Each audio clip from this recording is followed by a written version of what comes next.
Pat, followed by Austin Dougherty.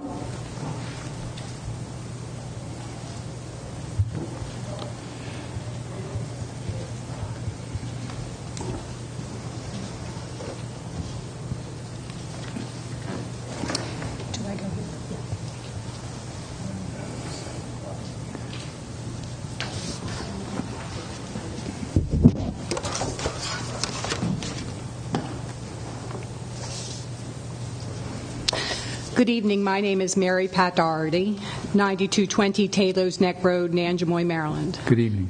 Good evening. I am speaking this evening on behalf of the Smarter Growth Alliance for Charles County. Dear Commissioners, the Smarter Growth Alliance for Charles County appreciates the opportunity to comment on Bill 201706, appeals of the decisions to the Board of Appeals. The Board of Appeals provides an important check if the public believes the Planning Commission incorrectly approved a development proposal. We are concerned that two items in the proposed rules will impair the Board's ability to perform this important function. Number one, by restricting appeals to an on-the-record basis, the proposed rules would prohibit the introduction of new evidence to the Board of Appeals. The revised rules should enable the Board to consider new evidence. The development approval process is not perfect. The Planning Commission is not always provided with all the information needed for thorough consideration of a proposed subdivision. This was demonstrated recently with the Guilford development, a 438-unit subdivision proposed for Billingsley Road. The Board of Appeals overturned the preliminary plan approval largely as a result of new traffic and safety information that had not been provided to the Planning Commission. Number two, the proposed rules would be more restrictive than necessary on who can appeal. The rules should allow an aggrieved person to appeal. The state law that confers authority to a county board of appeals allows any aggrieved person to appeal. However, the new proposed rules require the aggrieved person to also have participated earlier in the approval process, for example, by testifying to the Planning Commission. While we agree on the need to clarify the current set of rules, the two changes critiqued above are a step backward as they prevent public knowledge from assisting the Board in its roles to protect the public health, safety, and welfare. There are already many barriers to filing an appeal, such as being aggrieved, and a filing fee that is 4 times more expensive than that of our neighboring Calvert County and many other counties. Can you summarize, please? The rules should not be changed to create additional barriers. Thank you for your consideration of these comments. Sincerely, Smarter Growth Alliance for Charles County. Thank you. Austin Dougherty, followed by Ken Hastings.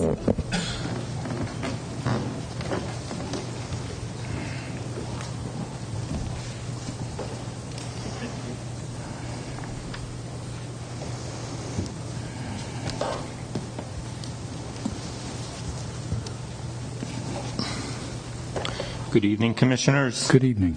My name is Austin Dougherty, and I reside at 9220 Taylor's Neck Road in Nanjemoy.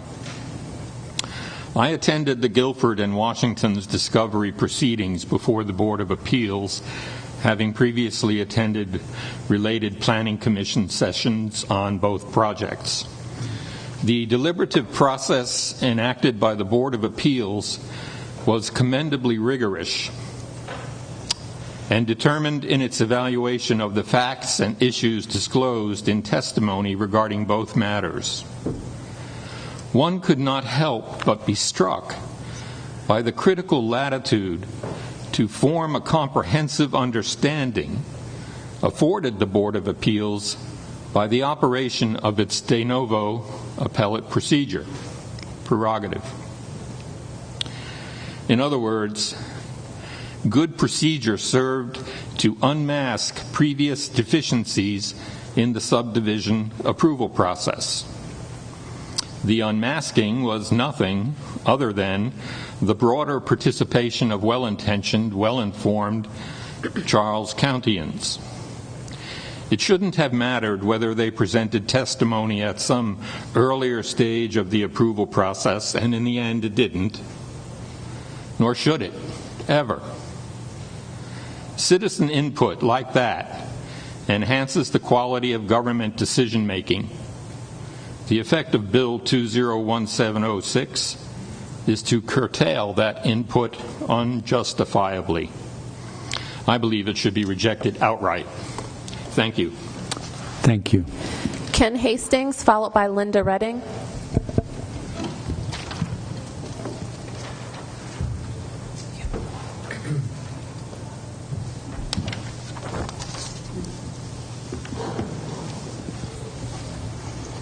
Good evening. My name is Ken Hastings. I live at 39044 Holly Drive, Mechanicsville, 20659, and I'm a founding member of the Mason Springs Conservancy. The General Assembly clearly meant for the Board of Appeals to hear appeals, hence the word appeals in the title, but the ZTA is designed to discriminate against the general public. The Land Use Article, Section 4-306, says appeals may be filed by aggrieved persons, which makes sense because only the developer and the county are parties to many of the land use decisions that are made every day. If the General Assembly wanted to discriminate against the general public, they would have used party instead of person. The ZTA further discriminates against potential appellants by insisting that all appeals be heard on the record because many decisions don't have a record and new evidence won't be allowed.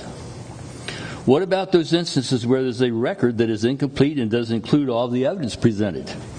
The Guilford appeal was one based on evidence the PC heard but ignored that wasn't in the official record forwarded to the Board of Appeals. Staff candidly admitted that they knew Billingsley wasn't the major collector they wished for, but the new Bryans Road residents near the terminus of the road wouldn't use the rest of the road to travel to Waldorf, La Plata, St. Charles, or Virginia. Of course, there was absolutely no justification for that conclusion. None of that testimony made it into the official record. Based on evidence not included in the official record, the Board of Appeals took a different view. On the record has recently been touted as a way to ensure that no one could appeal just because they disagreed with the decision. Under this ludicrous scenario, only those who agreed with the decision could appeal. But then they couldn't because they wouldn't be aggrieved anymore, would they? So no one would appeal. Clearly not the General Assembly's intent. According to the memo presented by the County Attorney Weaver at your July 18 meeting, 7 people testified at the PC hearing. 5 were definitely opposed, and 2 others recommended changes without expressing support or opposition, but no one supported the ZTA. So the statement that almost everyone was in favor of the ZTA and its draft form is incorrect. Module 6 of the MDP course required by PC and BOA nominees under 6.1 responsibility says none of these tasks are to be taken lightly. They require the Planning Commission to grapple with different viewpoints and, above all, to represent and work for the greater good of the public interest first and foremost. The PC isn't supposed to blindly rubber stamp staff reports written by developers as they did with Guilford. The answer is simple. Just use person in place of party and ensure the Board of Appeals shall hear new evidence relative to the appeal. Thank you. Thank you very much. Linda Redding, followed by Dennis Murphy.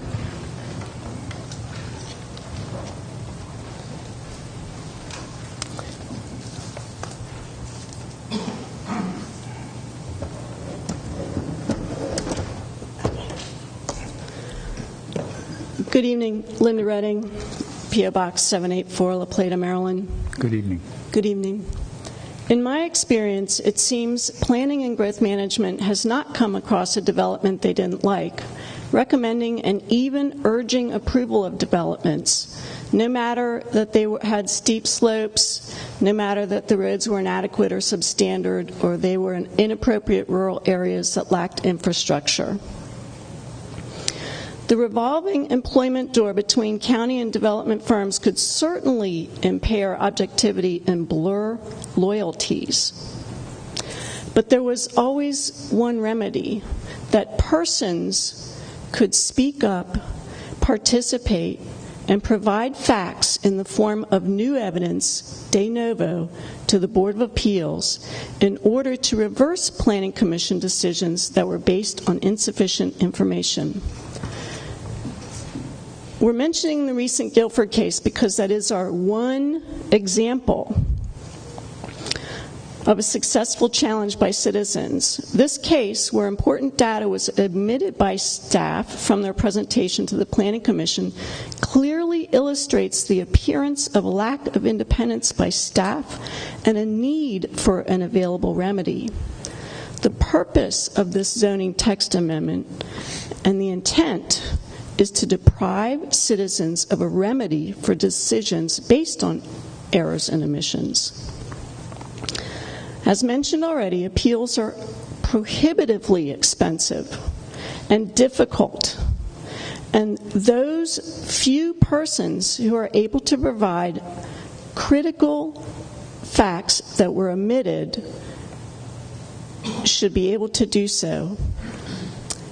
Often those facts impact public health and safety, and I can't imagine any board wanting to restrict the whole truth.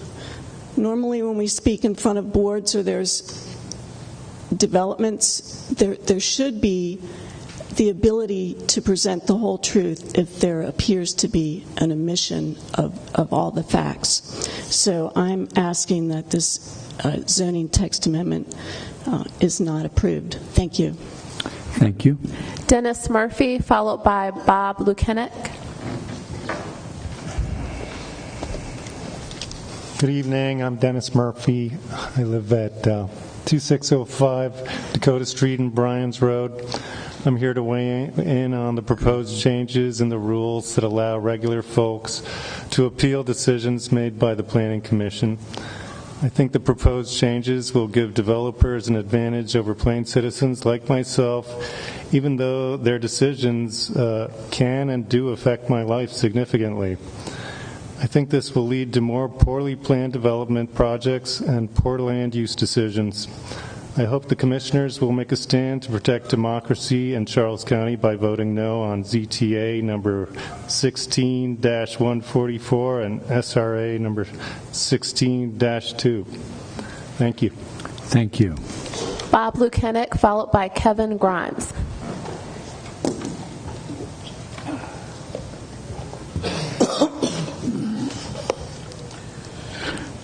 Good evening, Commissioners. I'm here. I would like to voice my disappointment in this attempted language change to the Board of Appeals procedures that would virtually eliminate the well-meaning citizens' the right to participate in growth issues that affect them in our county. It's pretty elementary that residents are not going to see a development notice, look up all the proposals, facts, and the expected presentation, have by the initial Planning Commission hearing all the facts that they want to present to the Commission, and then not add any new info they may come upon. The other disservice is that concerned citizens cannot participate in an appeal unless they've already been part of it. And the other disservice on the flip side is that if a land use issue proposal by a speculation firm is denied by the Planning Commission, do they just go to the Board of Appeals and just say, we have the same presenters, we have the same information, can you approve it now? So that's the other side of the coin. So it's just not, I don't think you should change it, and it should go back to the de novo rules for an appeal. Thanks. Good. Thank you. Kevin Grimes, followed by Derek Terry.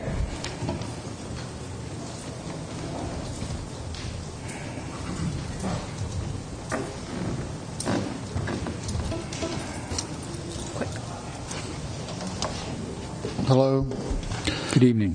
Kevin Grimes, P.O. Box 74, La Plata, Maryland, 28646. I just want to say that I agree with everything that everyone has said so far, and I'm opposed to the ZTA.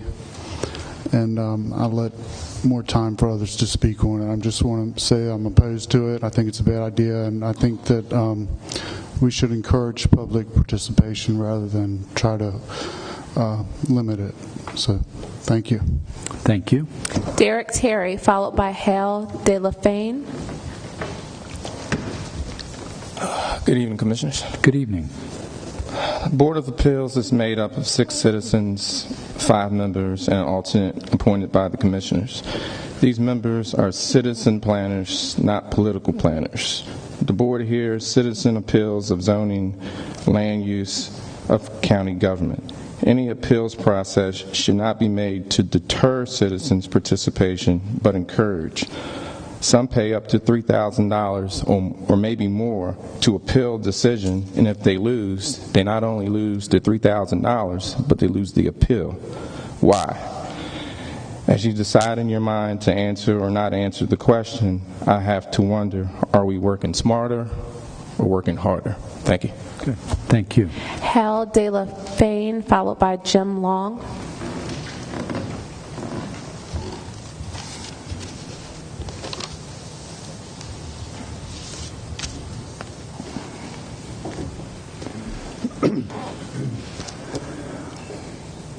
Good evening. Good evening. I am Hal Delaplane of 10645 Village Drive, La Plata, and I'm speaking for myself. I am opposed to the proposed Bill 2017-06, Appeals of Decisions to the Board of Appeals. A just and fair appeal process would allow the introduction of new evidence to the Board of Appeals that is not found in the record of the decision. Thank you. Okay, thank you. Jim Long, followed by Ann Stark.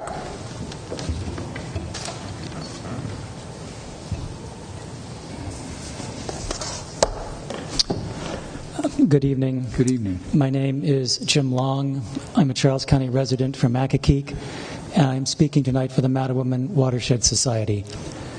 The Mattawoman Watershed Society has been involved with the Board of Appeals several times now, so we applaud the intention to remove inconsistencies in the ordinances governing appeals. However, this bill would severely diminish the public's rights to correct bad development decisions. These rights are granted by the Land Use Article, the state statute that confers authority to the county commissioners to establish a Board of Appeals in the first place. Firstly, the ordinance restricts who may bring an appeal only to an aggrieved party rather than a person. This is contrary to the allowance granted by the Land Use Article, which states, an appeal to the Board of Appeals may be filed by a person aggrieved by a decision of the administrative unit. That's a quote. The state statute defines a person in very broad terms. In contrast, a party restricts an appellant to one who previously testified. We recommend that this bill allow a person to appeal as the Land Use Article permits. Second, the bill is a huge step backward by tying the Board of Appeals' hands in hearing new information. Previously, the Board could hear an appeal de novo, that is, from the beginning. The Land Use Article enables this because it allows the Board to take on all the responsibilities of the Planning Commission. However, this bill restricts appeals only to be on the record. Experience shows that the record is often unacceptably sketchy. For example, when approving Guilford, the Planning Commission was misinformed that it could consider only traffic at intersections and not roadways. And further, the record was silent on the relevant intersection of Bennsville and Billingsley roads for which the public had data. Appellants of the Guilford decision were able to bring this information to the Board of Appeals. Under the new rules, the Board would be blind. This bill should reinstate de novo appeals or be modified in some way to require that the Board of Appeals hear new information that an appellant may wish to bring forward. While Planning Commission rules now allow the public to comment on a preliminary plan, the likelihood of establishing a complete record remains small. The amount of time for the public to consider the plan is extremely brief. It is subject to the availability of volunteer watchdogs and in general will not be guided by an attorney. Taking away this public's rights granted by the land use article, that is the right of an aggrieved person to appeal and the right to bring new information to the Board of Appeals, restricting those is unfair and will lead to a diminished quality of life from partly informed decisions. Can you summarize, we urge you please? to revise this bill. Okay, great. Thank you. Thank you very much. Ann Stark,